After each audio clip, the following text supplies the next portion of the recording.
Hello guys, আসসালামু আলাইকুম। Welcome to Lima blogs. আজকে আমি যাচ্ছি শপিংয়ে। আমি আমার ননা সে যাইসা পড়লাম। আমরা হাউস বিল্ডিং, এই পাশে হয়েছে মাস্কট। আমরা যাব নর্থ টাওয়ারে। এখন আমরা নর্থ টাওয়ারের দিকে হাঁটতেছি। আমার ননাস আর আমি দুজন একসাথে আসছি। আমরা এই যে নর্থ টাওয়ারের সামনে আসছি। এখন সিঁড়ি দিয়ে উঠতেছি। ফার্স্টে উঠলাম। ওঠার পরে আমার ননাস বলতেছে আসো, পরে আমি যাই। হ্যাঁ, আমার ননাস মনে করছিল আমি তিনতলায় যাব, কিন্তু আমার নিচতলায় কাজ ছিল। এই জন্য আমি এই ঘড়ির দোকানে আসলাম। ঘড়ির দোকানে এসে আমার মেয়ের একটা ঘড়ি নষ্ট হয়ে গেছিলো। এই জন্য বলতেছে আঙ্কেল আমার ঘড়িটা ঠিক করে দেন তো, নাহলে একটা নতুন ঘড়ি দেখান। এখন আমার আঙ্কেল বলতেছে এই ঘড়িটা অনেক দামি, আপনি এইরকম একটা ঘড়ি কিনতে গেলে প্রায় 7,000 টাকা প্রাইস পড়ে যাব। এই জন্য আপনি এটা এখন ঠিক করে নেন। এই জন্য আঙ্কেলের সাথে কথা বললাম। আঙ্কেল বলতেছে আপনার সুন্দর করে আমি ঠিক করে দিব, আরও 2-3 বছর চলবে। এখন আঙ্কেলের কথা শুনে ঠিক আছে ঠিক করেন। এই জন্য ঠিক করতেছি। এখন আমার ননাস বারবার হাত দিয়ে দেখতেছে, বলতেছে ঘড়িটা অনেক সুন্দর। এই জন্য আমিও ঠিক ডিসাইড করে নিলাম যে ঠিক আছে এই ঘড়িটি ঠিক করব। এখন এই জন্য ওনারা বলছি যে আঙ্কেল তাহলে নেন, আপনার ঘড়িটা সুন্দর করে ঠিক করে দিন। আর এই জন্য 500 টাকা আমি ওনাকে দিয়ে দিলাম। তারপরে বলতেছে যে আচ্ছা ঠিক আছে, আপনাকে আমি ফোন দিব, ফোন দিয়ে আসলে আপনি যান। এখন আমরা যাব স্বর্ণকারের দোকানে। এখন আসলাম দোতলায়। আসলে স্বর্ণকারের দোকানটা ছিল 3তলায়। দোতলা থেকে একটু ঘুরলাম, দেখলাম আশেপাশে জামা কাপড়টি কীরকম সুন্দর লাগতেছিল। অন্যরা বলতেছে এক সেট জামা কিনে নাও। আমি বলতেছি না, কিনবো না। এখনকার তাহলে চলো আমরা 3তলায় যাই। এখন লিফটে সিঁড়িতে উঠে নিলাম। উঠে দিয়ে আশা পড়লাম 3তলায়। এক পাশে হচ্ছে গৌরব জুয়েলার্স, আর এক পাশ হচ্ছে যে আনন্দ জুয়েলার্স। আনন্দ জুয়েলার্স এই আমরা ঢুকে পড়লাম। আপার সাথে ঢুকে পড়লো। এখন বলতেছি যে আমার কানের দুলগুলো দেন। বলতেছে আপা আপনার কানের দুলটা দেখানো হয়নি। এখন আপা বলতেছে যে তুমি আর অন্য কানের দুল দেখে নিয়ে নাও। এখন কি নিব দেখি, আমার সাথে থাকেন। আমি কানের দুল অনেকগুলো বের করছে, কিন্তু আমার এই দুলগুলো পছন্দ হইতেছে না, আমার কাছে একটু ভালো লাগতেছে না। বলতেছি যে না, আমি এগুলো নিব না, এটি আমার ভালো লাগে না। আবার বলতেছে দেখো এটা অনেক সুন্দর, তোমার পরলে খুব ভালো লাগবো। আমি বলতেছি না, রিংগুলো অনেক বড় হয়ে গেছে, আমি চাইতেছি ঝুমকাটা একটু বড়, রিংটা একটু ছোট। আসলে আমার মিলতেছিল না। এখানে অনেক ধরনের কানের দুল আছে, লকেট আছে। আপাহান বলতেছে কি বড় একটা লকেট নিয়ে নাও, লকেটটা সুন্দর আল্লাহ লেখা, কিন্তু আবার নাকি শুনছি লকেট পরলে টয়লেট যাওয়া যায় না। এই জন্য আল্লাহ নিলাম না।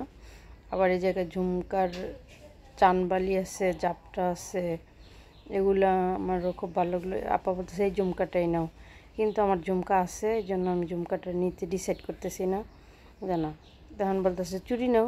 তখন চুড়ি পরে দেখি চুড়িগুলো ভালোই লাগতেছিল, কিন্তু একটু চিকন হলে সবসময় পরা যেত। তখন বলতেছে আমি তাহলে চিকন চুড়ি দেখি। এখন আপা বলতেছে ঠিক আছে তুমি দেখো। এখন ভাইয়ের জিজ্ঞেস করি ভাইয়া আমার হাতে কি চিকন চুড়ি কতটুকু ওজনের লাগবো। এখন বলতেছে যে না, আপনার হাতের চিকন চুড়ি আমার হাতে, আমার এই জায়গায় নাই, কারণ আমার হাতটা ছিল একটু বড়, এই জন্য চুড়িগুলো আমার হাতে লাগতেছিল না। কিন্তু আমার ননাসের হাতে খুব সুন্দর করে লাগতেছিল, কিন্তু উনি তো আবার চুড়ি নিবে না। চুড়িটা আসলে আমার বারবার বলতেছে ঝুমকাটা নেও, কিন্তু আমি বলতেছি যে না, আমি এই ঝুমকাটা নেবো না, আমার কাছে ভালো লাগে না। আমি ঝুমকা নিলে রিংটা ছোট। তখন বলতেছে তাহলে তুমি ব্রেসলেট দেখো। পরে ব্রেসলেটগুলো বের করছি, করার পরে বলতেছে একটা ব্রেসলেট ছিল 8 আনা 10 আনা, যেটা সবচেয়ে বড় এটা ছিল 1 ভরি 5 আনা। 5 আনা 1 ভরি 5 আনার ব্রেসলেটটা খুব ভালো লাগছিল। তখন আপা বলতেছে কি তাহলে তুমি ব্রেসলেটটা নাও। তখন আমি বলতেছি যে ঠিক আছে আপা, তাহলে এই ব্রেসলেটটা নিব, তাহলে টাকা কিছু অ্যাডভান্স করে যাই। আপা বলতেছে দেখো বাসায় যাওয়ার কথা বললা, পরে তুমি আইসো তাইলে আবার। আমাদের কাছে টাকা আমার দেওয়া আছে, কিন্তু এখন যে আমি কী আনবো এটা ডিসাইড করি নেই, এই জন্য বারবার পড়তেছিলাম, চেক করতেছিলাম। অনেক কালেকশন, গৌরব জুয়েলার্স প্লাস আনন্দ জুয়েলার্স, অনেক কালেকশন। আপনারা আসতে পারেন, এই জায়গায় ঘুরে দেখতে পারেন। অনেক সুন্দর সুন্দর ডিজাইন, বড় বড় ঝুমকা, রিংয়ের ভিতরে ঝুমকা, এমনি আপনার ছোট রিং, বড় রিং, বিভিন্ন ধরনের আইটেম আছে। আপনারা এই দোকানে পারচেস করলে পারেন, আপনার যা ভালো লাগে তাই নিতে পারবেন। বাহিরের, বাংলাদেশের কোয়ালিটির অভাব নেই। পরে এখন বলতেছি আমার মোবাইলে একটা স্ট্যান্ড লাগবো, এখন আপা বলতেছে চলো যাই। অনেক দোকানে জিজ্ঞেস করলাম যে ভাই মোবাইলে কি স্ট্যান্ড আছে, বলে যে না ভাই আমরা মোবাইলে স্ট্যান্ড বিক্রি করি না, মোবাইলে স্ট্যান্ড বিক্রি করে যাদের কভার আছে। অবশেষে একটা দোকান খুঁজে পেলাম, উনি একটা স্ট্যান্ড দেখাইলো, কিন্তু স্ট্যান্ডটা আমার ভালো লাগে নি। ওনার স্ট্যান্ডের এগুলো চিকন, আমার কাছে মনে হয়েছে এটা যেমন হালকা, একবারেই হালকা, যেন আমার ভালো লাগতেছিল না, যেন আমি এটা নিব না।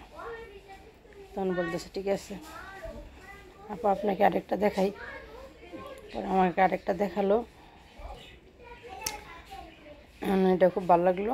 বলতেছে যে আপনি এই জায়গায় টিপ দিবেন, চাপ দিলে আপনার ভিডিও হবে, আবার চাপ দিলে অফ হয়ে যাবে, আপনি দূর থেকেই ছবি উঠাইতে পারেন। খুব সুন্দর। তখন বললাম ঠিক আছে তাহলে আপনি আমার প্যাকেট করে দেন। 500 টাকাতে এটা নিয়ে নিলাম। আর স্বর্ণের জিনিস কিনা হয় নাই, টাকা অ্যাডভান্স করে রেখে আসছি, কি নিয়ে আসবো, যদি নিয়ে আসি দেখাবো। এখন আমরা আবার রিস্কায় উঠে বাসায় এসে পড়তেছি। আল্লাহ হাফেজ, সকালে ভালো থাকেন, বাই বাই, টাটা। আমার ব্লগ যদি ভালো লাগে লাইক কমেন্ট দিয়ে আমাকে জানাবেন।